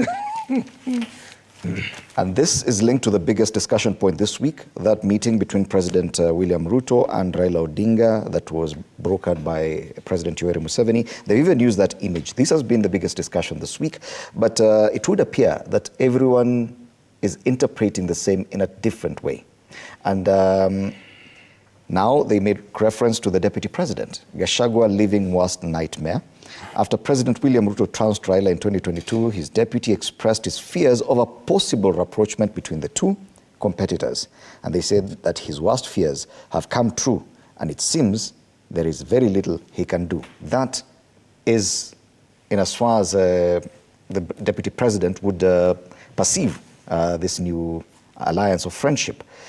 If we look at the cartoon, and my director can help me with this, the cartoon on page 10 of the People Daily, we do not have a physical copy, but the cartoon on page 10 of the People Daily talks about the same, that meeting in Uganda, somewhere in Uganda, and the common mwananchi now looking back and trying to reflect on it, and she's asking, should I call it a merger, coalition, handshake, mkate nusu, or reason at last? Also, the cartoon on the Standard makes reference to the same discussion. This one is on page 14 of the Standard. And they have two hands clasped in a handshake. Down there, people celebrating, one in red, another one in yellow. They're all saying Baba for AU, Rao for AU. But their perception or their interpretation of the same, one is good rebounds, the other one good riddance. So people are actually seeing this in totally different ways. Do you agree that for the Deputy President, the kind of things we are seeing now could be making him uncomfortable in any way? Bwana Chikati. First of all, the president has pronounced himself on this matter and said there is room for everyone to participate in the affairs of our country. And he stated that very clearly. And he said there is room for everyone to participate in the affairs of this country.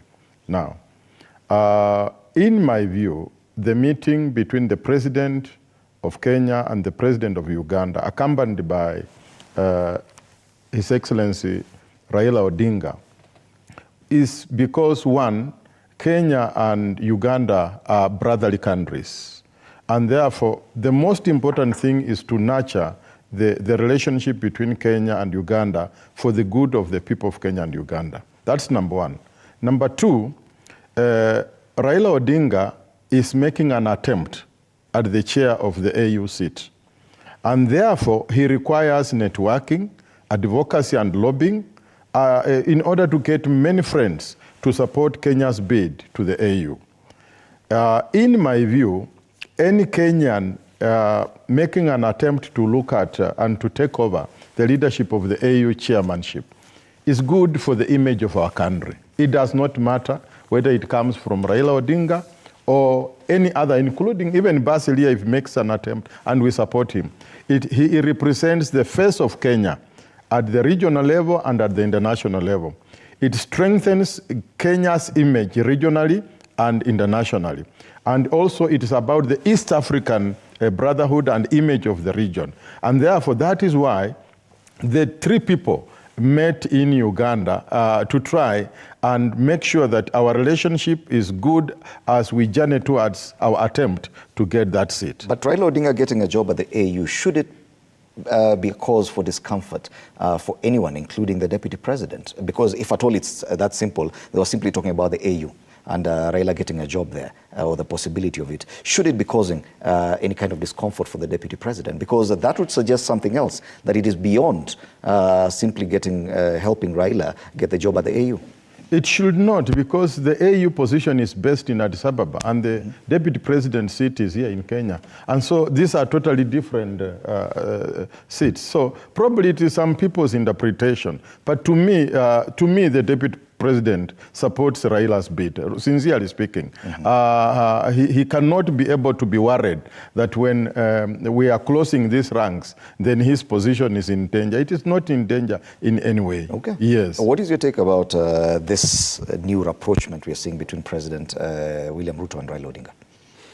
I think, there's a time when a country comes together and what we are championing is to have a Kenyan to take this particular position as the AU chairmanship.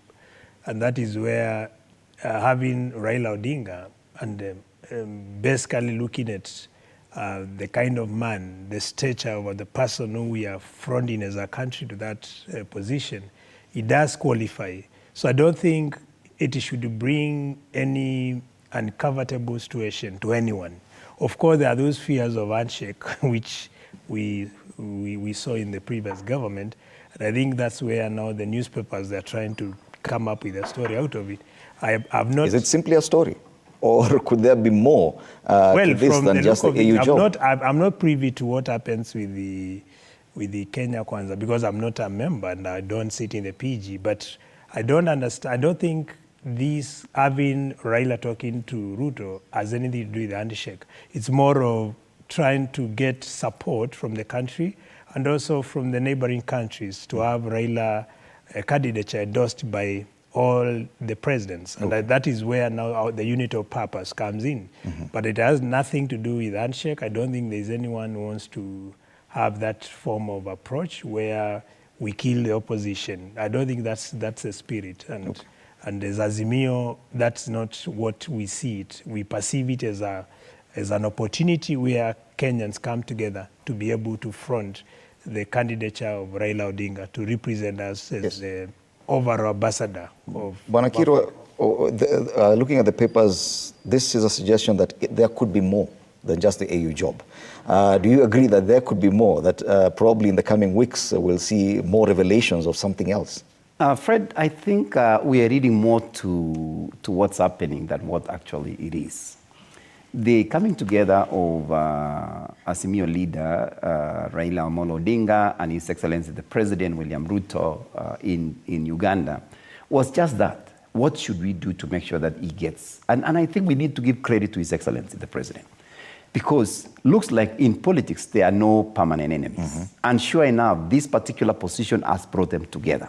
And so he is going out of his way to actually negotiate and look for friends who will give us votes to make sure that Amolo Raila Odinga will be able to get his position. The person who is actually negotiating much is the Deputy President. He was given actually that position to lobby and to reach out to friends and professionals who will make sure that Raila gets this position. Of course, there might be adults here and there.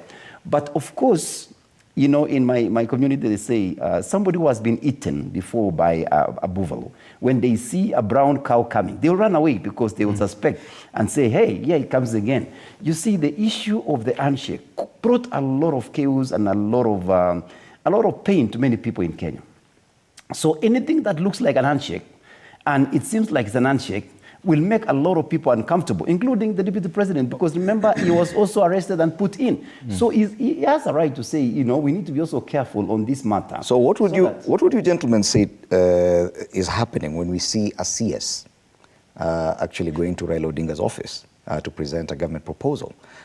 Isn't that the kind of things we saw with the handshake, that some of the CSs were even consulting Raila Odinga at some point? This week we saw the CS for Gender, Aisha Jumwa, despite the fact that she left ODM in a very tumultuous way. This is the very first time we're seeing them happily discussing with Raila Odinga.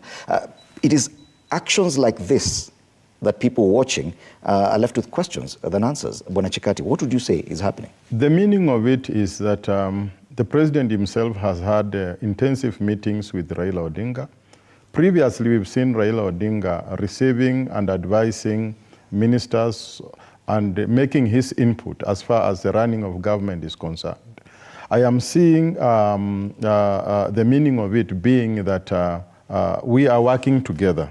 We are closing ranks. Beyond the AU job? Yes, beyond the AU job. We are closing ranks so that each of us can participate in the running. So you do agree it's beyond, there's something more happening, even beyond the AU position, that there's a change in how the politics is run, that Raila Odinga is now closer and CSs are allowed to consult him on these matters?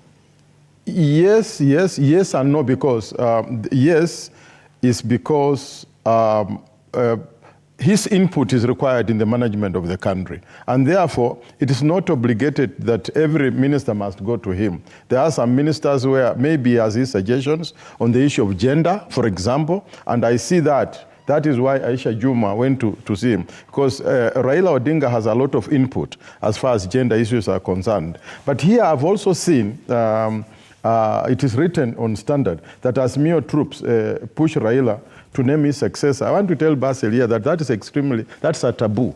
You cannot push your father out of your house. The discussion here.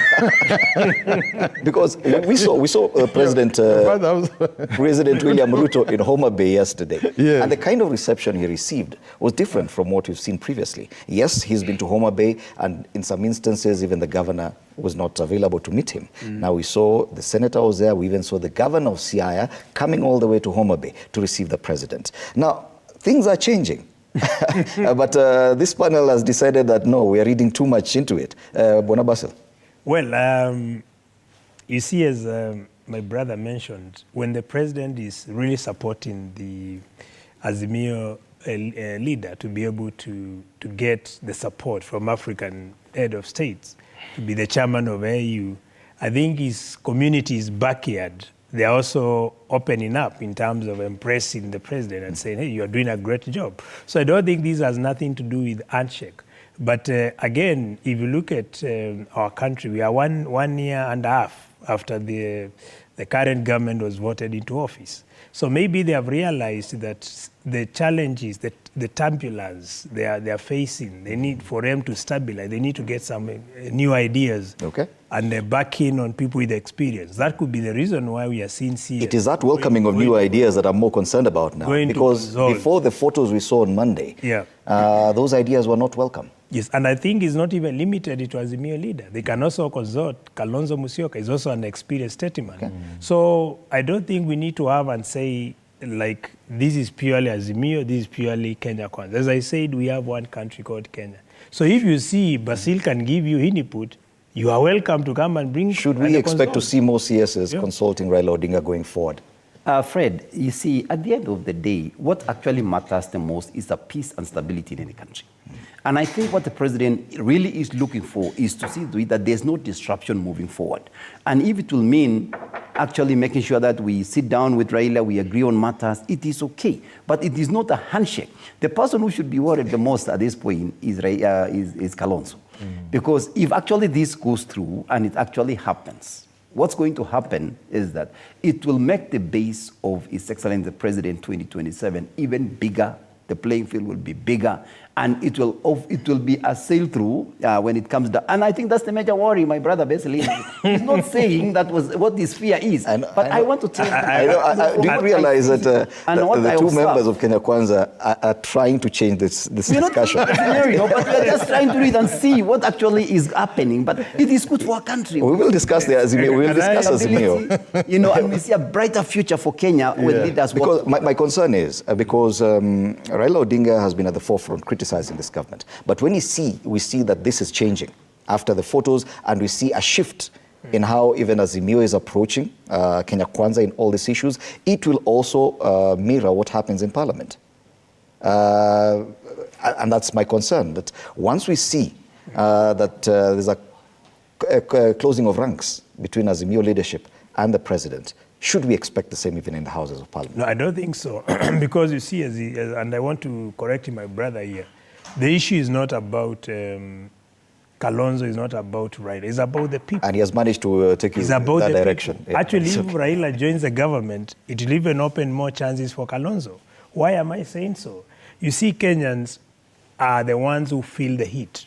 When the situation is too bad for them, they want someone who can save them and salvage the country. And in such a case, it's not about Raila being there, it's about the people. Because remember, all of us, there is no supermarket for Kenya Kwanza people, there is no supermarket for Azimio people. The supermarkets which are there is about the people and your ability to buy goods. So the people feel the challenges they are facing today, they would want to get someone who can fix. Yet the person who has been raising this, and that is where now Kenyans, Kalonzo will stand out as the only candidate who can fill the gap. Okay. So having assume handshake happens and something is actually going to give the space. Because we say 2027 is not about dynasty, is not about tribal politics, is not about those with a lot of money, is about the person with the right qualities, personalities to fix the situation facing Kenyans today and to move the country to the path of progression. That's the person Kenyans are looking for. Someone with a human heart, someone who understands when you increase multiple taxes, you are making Kenyans at the bottom level of the economics, not to survive. Okay. So that is the person Kenyans will be looking for in 2020. People, these guys feel like when Raila joins, maybe assume he joins Ruto, it will be a walk in the park for Ruto in 2027. I want to tell them, by the way, policy of 2027 will be so extremely different. Because remember, President Ruto was talking of hustlers. Where are the hustlers today? Okay. The hustlers are completely I think suffocated. now that you've gotten into that conversation, they are suffocated with the burdens, with the more taxes, with the increased cost of living. So these hustlers will want a genuine hustler now who really understands what they are going through. And that genuine hustler may happen to be Kalonzo. Okay. And that's why we are telling Kalonzo not to feel. I mean, it's about the Kenyans. So at that point in time, Kenyans will want that particular person. So from the Azimio perspective, Raila closing ranks with the president is a foregone conclusion. He will no longer be able to play the role he was playing in Azimio. So someone else needs to do it. Of course. I mean, when he goes to the African Union, they are even without the African Union job. I think if there is no African Union, I don't think he has left Azimio. He has not said that I'm leaving Azimio. He has even said it clearly, I'm not leaving local politics. So in a situation, assume something happens. Okay. I don't think there'll be any gap because it's about Kenyans. Bwana Chikati, and the same thing I tell him, you know, they think when they say people put sufurias, I mean, it's not about someone who told people go and put sufurias. It is a push. Someone who is not able to afford a meal wakes up and says, as a Kenyan, I have a duty to invoke Article 1 of the Constitution, Article 37 of the Constitution, to tell the country, listen, we gave you authority to represent us, but it appears we are not being represented. No one is caring about it. And now talking about that's exactly what happened. If we may focus on the succession of opposition politics in the country, Raila Odinga has been the figure in that position for so many years, so many decades, that probably from any Kenyan's perspective, that is a face we see as main opposition. Now, the demand by ODM is that going forward, anyone who actually tries to fit in those shoes should have the same brand of politics as Raila Odinga. Is it possible? Is it the right kind of expectation that we should have? Because the demands are that if Kalonzo is the one who feels he should succeed Raila Odinga, he should be able to lead Maandamano. He should be able to go out to the streets. We know that Kalonzo Musyoka has not done that even when Raila Odinga was here. Bwana Chikati. Kalonzo Musyoka was not meant for opposition. He's Kanu blood runs in him. He's a government person. He thinks government. He's grown in government. He is totally different from Raila Odinga. And if Raila happens to go to Addis Ababa and there is succession and Kalonzo Musyoka is picked, he will perform very poorly in the opposition. There are people who are not meant to be in the opposition at all, and they cannot even oppose. And one of them is actually Kalonzo Musyoka. And therefore, I don't see him carrying the mantle to the level that our brother Raila Odinga has carried in terms of making opposition a meaningful thing in Kenya. Kalonzo is just far from it. What we should do is probably look at the president's drive to work with Kalonzo Musyoka even closer, so that my friend Basil and his other colleagues can look for someone else to succeed Raila Odinga. Is it possible to get someone with or is it time to actually change the brand of opposition politics in Kenya? Probably because of failure to get someone who can actually mirror Raila Odinga's performance in that position. Yes, probably. But you know what I'm saying is that the way I have known Kalonzo Musyoka for a very long time, I have seen what he has done. I have seen the way he approaches issues. He's a diplomat. He's really a diplomat. And the kind of opposition in Africa, activities of opposition in Africa that are required, Kalonzo Musyoka is far from meeting the requirement. Okay. Allow me. I'll come back to you, Fred, I think this discussion is interesting. I think the politics of opposition is changing. And I think people are realizing that it is time now for Raila Amolo Odinga to take a back step, allow the young blood, the young people to just come and take over. And that is why you heard the other day Ida saying, if it will be now the replacement of Baba, it will be somebody else not even. Now being close to Raila, to Kalonzo, she's not even suggesting Kalonzo as an option. That because she knows that she will not be able to, he will not be able to carry the mantle of Baba. Baba is a huge towering figure in this country. If you look back in many, many years, he has become the picture of opposition. When you think opposition in Kenya, you think of Raila. But looking at him now and his age, and I think also even himself is realizing, I think it's time for me to stay back. Whether I get this AU position or not, I think it's time now to look for somebody who is going to take over after me. And as such, it is very crucial because for Kalonzo to prepare himself psychologically, because this might not, it will not be automatic that he will be the next. And I'm telling you, looking at the way things are going, chances are he will not be the next leader of the opposition. It will be somebody else completely different who is going to come out of the woods and take over. So I think there is a lot of anticipation in this country as to who is going to step into the shoes of Raila Amolo Odinga. And this person who steps in the shoes, does he, out of necessity, have to have the same brand of politics as Raila Odinga? Because the suggestion is that we should be moving more towards probably a more diplomatic opposition. You see, if someone asks Chikati whether he'll make a good politician, I'm sure many will say no, he's not meant to be a politician.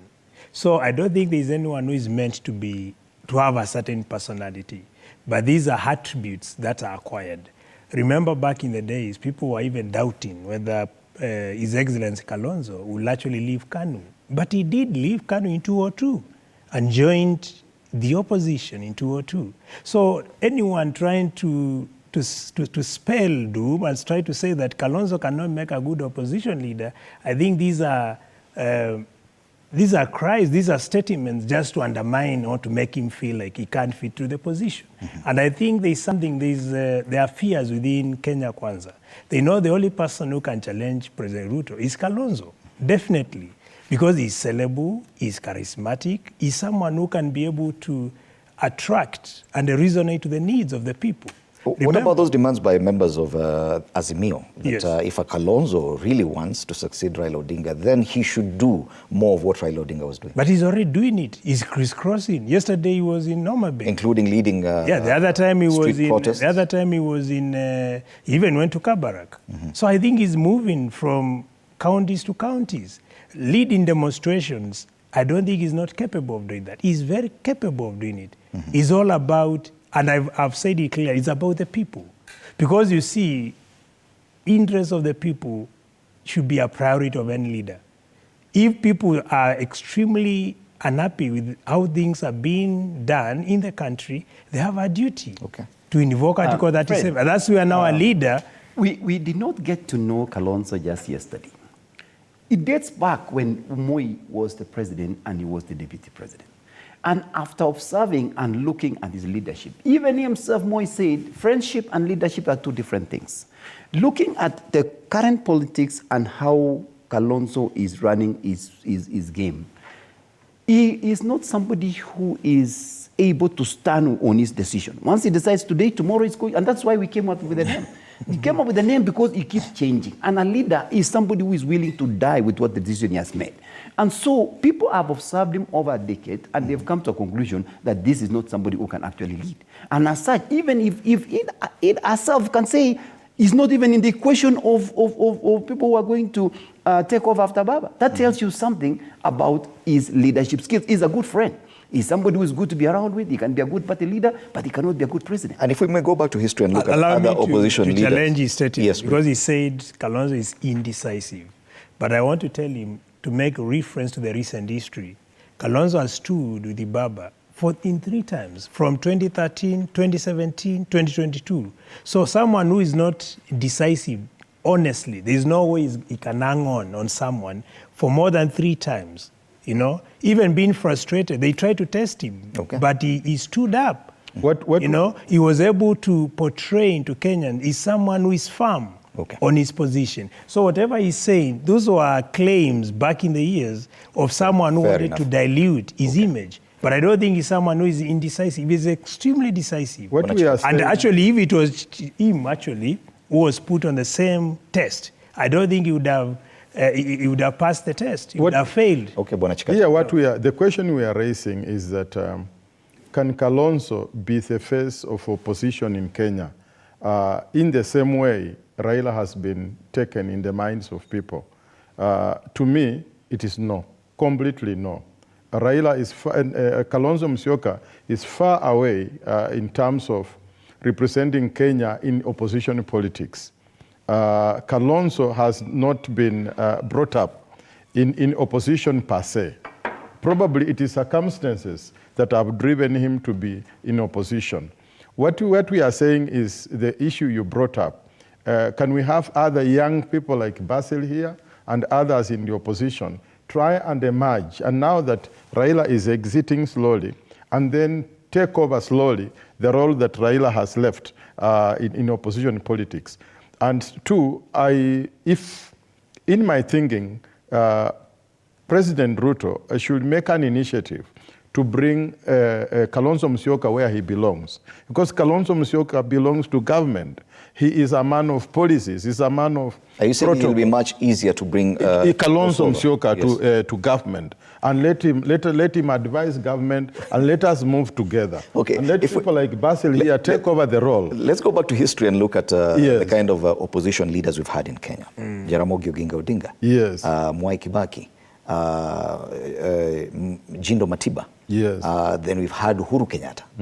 And now Raila Odinga, who's fashioned opposition leadership in his own way. Yes. Are you saying that the other opposition leaders were not as effective? And probably that's the kind of opposition we are looking at going forward, Bwana Kirwa? Fred, the only two opposition leaders this country can remember is Raila Amolo Odinga and his father. Those are the fathers of the opposition if you look at it. Kenyatta, of course, as much as he was in opposition, he never made, a mark. If you look at Matiba, he never made a mark. But the people who are just, the image of opposition is Raila Amolo Odinga and his father are the people who have stood and they have really brought the opposition together all over. Right? Kalonzo will not be able to bring people together in the opposition, and he doesn't belong to opposition. And that's why he's not even comfortable. And even now, he's looking for an opportunity to come into the government because it's cold out there for him. He's not used to being out there for that long. And so, to me, the way I look at it and the way I just view, he's looking for an opportunity to come in. He is very comfortable. He's playing number 2. If he's a deputy president, he's okay there. But to be on the front, to lead from the front and become the leader of the opposition, he's not capable and he doesn't have that Wow. charisma. Let's take a break now. We'll be back for your final comments as we come to the end of the show. You're watching Morning Cafe on TV47.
Welcome back. It was getting very interesting. We had to take that short breather, but I'm still in studio with Abraham Kirwa, John Chikati, and Robert Basile, MPs Mosop, Tongaren, and Yatta, respectively. As we come to the end of this discussion, of course, we are looking at the politics now, succession politics, especially in the opposition. And Azimio, it features on the front page of the Standard. Azimio troops push Raila to name successor.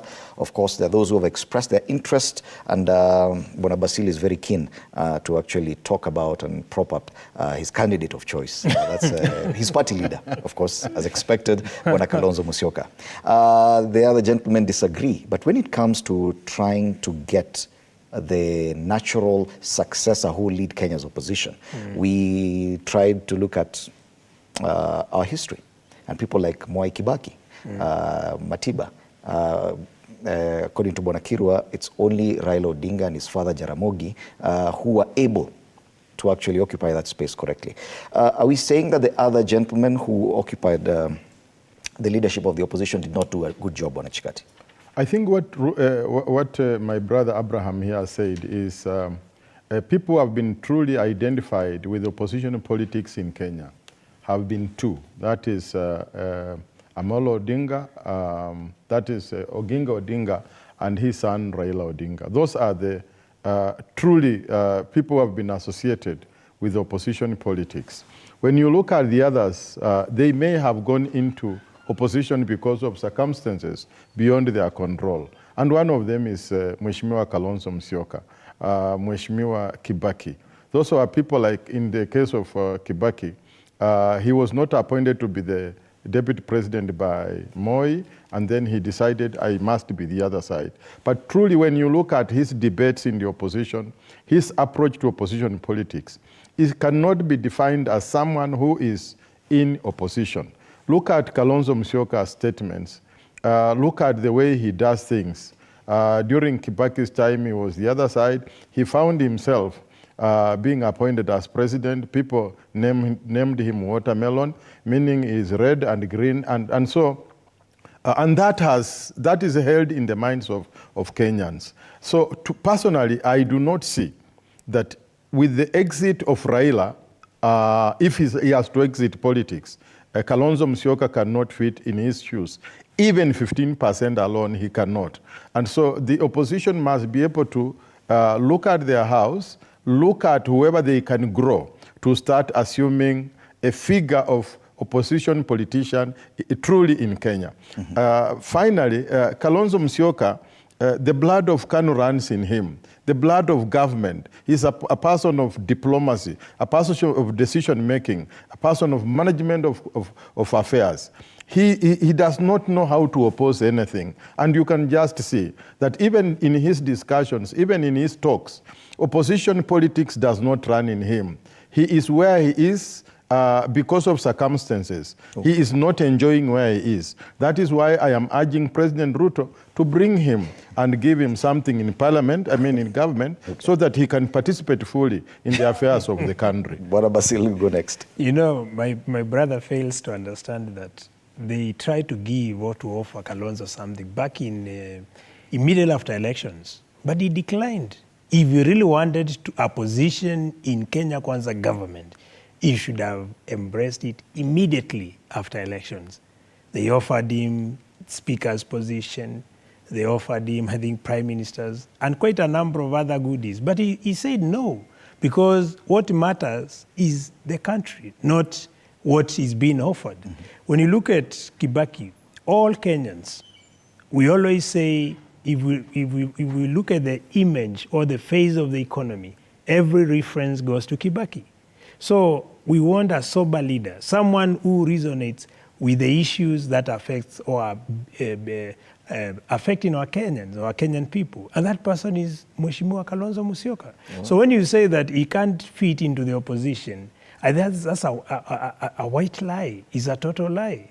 We give him the space and you'll be shocked. If you are able to manage a party, remember Wiper Party is the only party we did not have any defections. We did not sleep with the ruling party. We have remained firm simply because we have a sober leader. Otherwise, it would have been bought, just like what happened with ODM. So many of them left and were bought and they joined government. But we have remained intact, even to date, because of the kind of leader we have. So whatever they are saying, these are just fears. And I think if you hear someone talking of another person so much, it tells you they fear that person. And I know this is the right match for President Ruto. Fair enough. So let's wait. Finally, Bwana Kirwa. Fred, I think Basil here is, of course, trying to, salvage the situation and trying to just paint a different picture. If you look at yesterday in Homa Bay, there was top leadership of Azimio, the NAC leader. The NAC leader was missing for two reasons. One, she also Martha Karua is one of the leaders who wants to be the top opposition leader. She wants to take over from Raila. Kalonzo wants to take over from Raila. And so she missed that opportunity intentionally. She didn't come because she wanted to send a message. So she doesn't also believe Kalonzo is the right person to take over. And as such, I want to tell you, and we will watch this space as we move forward, things are going to change drastically. If it happens that Raila Amolo Odinga just gets the AU position, that means he's out of Kenyan politics. He will be out of the country. He will concentrate on make sure bring countries together. And as such, Azimio will have to come together and really try to figure out who is going to be our next leader. Of course, my brother here will say the right person is going to be Kalonzo Musyoka. Others will say Martha Karua. Others will come up with maybe Wandai. But I want to tell you, if it's not managed carefully, it will disintegrate the party of Azimio. And Baba needs to handle this thing very carefully, because as we look at it, as it continues to progress, obviously people are starting to fall apart. It's starting to fall apart. And then the confidence in the leadership who are just remaining is going to dwindle. So as such, I think he should handle it carefully, but I don't think Kalonzo is the right person who is going to bring these people together. All right. Thank you so much, Abraham Kirwa, MP Mosop, Robert Basil, MP Yatta, and John Chikati, MP Tongaren. Our panelists this morning, as we look at the state of the nation. Thank you so much, gentlemen, for coming to TV4.